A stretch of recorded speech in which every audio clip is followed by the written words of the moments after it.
Nah, semoga dari video ini kita semakin mengerti, semakin jelas bahwa akhir-akhir ini memang banyak orang yang ngaku-ngaku mantan pendeta supaya bisa dilihat orang bahwa ini loh, ini adalah orang yang hebat.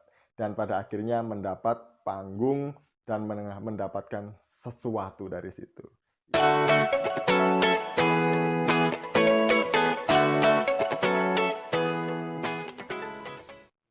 Shalom saudaraku, berjumpa lagi dengan saya Didi Duli.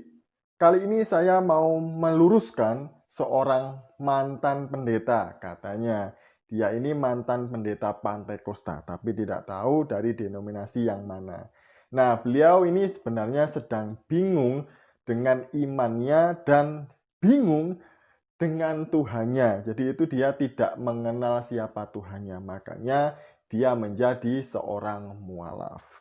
Nah, sebelumnya mari kita bersama-sama menyimak video berikut ini. Saya menganalisis kalau kekuasaan Allah itu tidak sama dengan kekuasaan manusia. Kalau manusia bukan maha tetapi berkuasa. Kalau Allah bukan berkuasa tetapi maha kuasa. Artinya satu, tunggal, single. Berarti kalau ada lebih daripada itu ciptaannya. Jadi keyakinan saya Tuhan pencipta langit dan bumi itu adalah satu.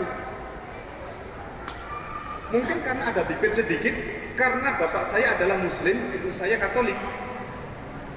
Tetapi saya ngambil jalur lain, yaitu aliran Pantai Kosta yang kritis di dalam teologi. Lalu bagaimana saya itu bisa masuk agama muslim? Karena saya harus tinggalkan kependetaan saya, jabatan saya tinggalkan kehormatan saya, intelektual saya tinggalkan aset masa depan saya, pusing pikiran saya mau bagaimana? Tinggal saya di pastori, kalau saya masuk muslim, saya tinggal di mana? Apa yang saya makan? Bingung saya. Kalau saya ke pasar, saya harus bawa uang.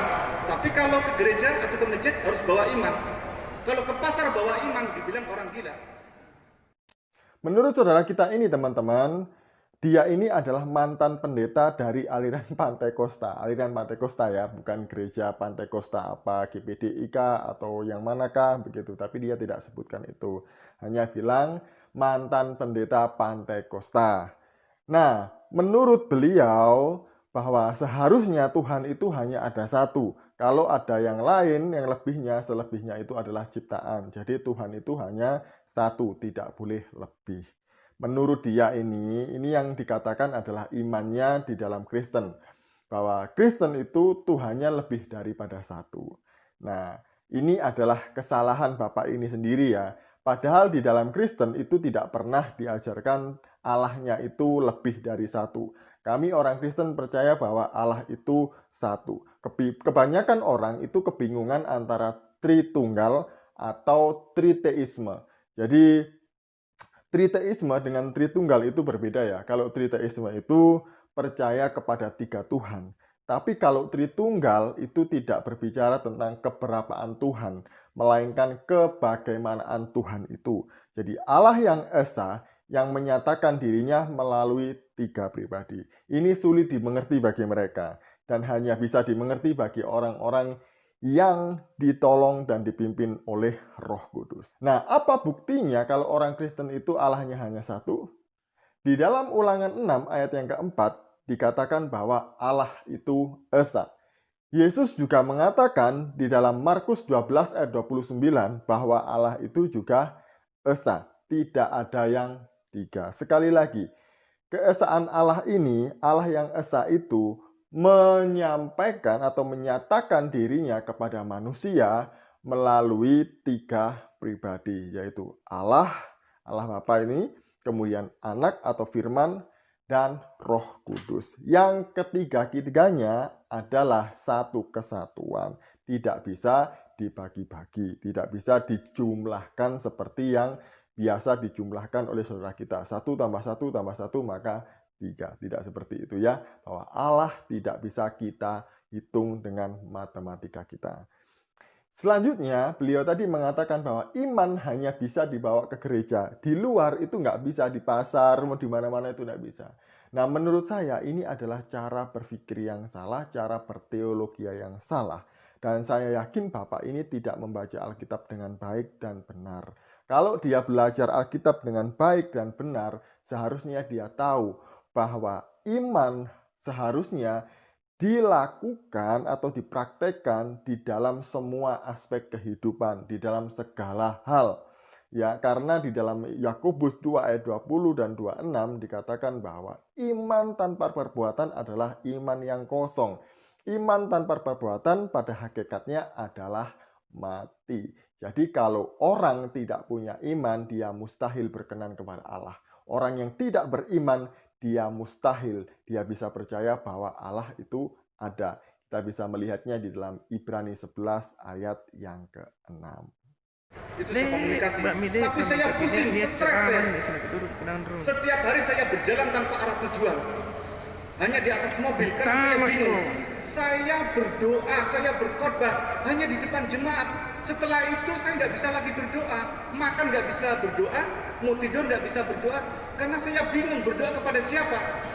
Yang sakit hati saya, saudara, kalau saya meninggal dipanggil Tuhan, Tuhan mana? Surga yang mana yang saya tempatin? Stres saya di situ.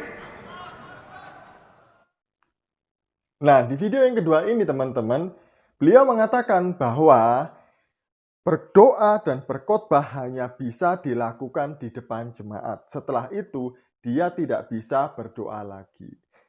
Ini lucu ya, padahal seharusnya saya sebagai hamba Tuhan juga, doa dan khotbah di dalam gereja, dalam pelayanan itu adalah hasil dari hubungan pribadi, waktu pribadi saya dengan Tuhan. Jadi, kalau dia nggak ada waktu pribadi dengan Tuhan, nggak mungkin dia bisa melayani, nggak mungkin dia bisa berkhotbah dan menyampaikan firman Tuhan. Karena firman Tuhan yang dia sampaikan itu seharusnya itu adalah hasil dari saat teduh dia bersama dengan Tuhan. Dari hubungan yang intim dia dengan Tuhan. Nah, pertanyaannya, lalu apa yang disampaikan dan didoakan beliau di depan jemaatnya? Begitu kan? Akhirnya terjawab sudah yang menjadi pertanyaan saya ya. Benarkah Bapak ini seorang mantan pendeta Pantekosta seperti yang dia katakan tadi itu? Ternyata dari pernyataan yang dia sampaikan terbukti bahwa dia bukanlah seorang pendeta. Kenapa? Karena dia tidak tahu berdoa kepada siapa dan tidak tahu Tuhannya siapa. Bahkan tadi katakan bahwa kalau saya dipanggil Tuhan, Tuhan yang mana? Dan surga yang mana yang saya akan tempati, saya akan pergi. Itu adalah bukti bahwa beliau memang tidak percaya atau tidak mengenal, tidak tahu siapa Tuhannya karena masih bingung. Ya pantas saja karena di awal tadi beliau katakan bahwa iman hanya bisa dibawa ke gereja. Di kehidupan nyata dia tidak punya iman.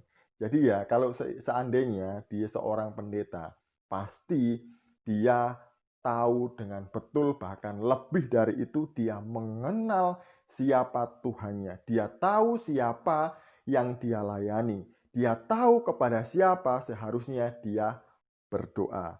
Dan jaminan keselamatan seharusnya juga dia mengerti bahwa nanti ketika dia pergi dari dunia ini, dia akan bersama-sama dengan Bapa di surga. Nah, semoga dari video ini kita semakin mengerti, semakin jelas bahwa akhir-akhir ini memang banyak orang yang ngaku-ngaku mantan pendeta supaya bisa dilihat orang bahwa ini loh, ini adalah orang yang hebat. Dan pada akhirnya mendapat panggung dan mendapatkan sesuatu dari situ. Ini jawaban dari saya, semoga ini mencerahkan kita semuanya dan menjawab semua pertanyaan kita. Shalom, salam waras, Tuhan Yesus memberkati kita semua.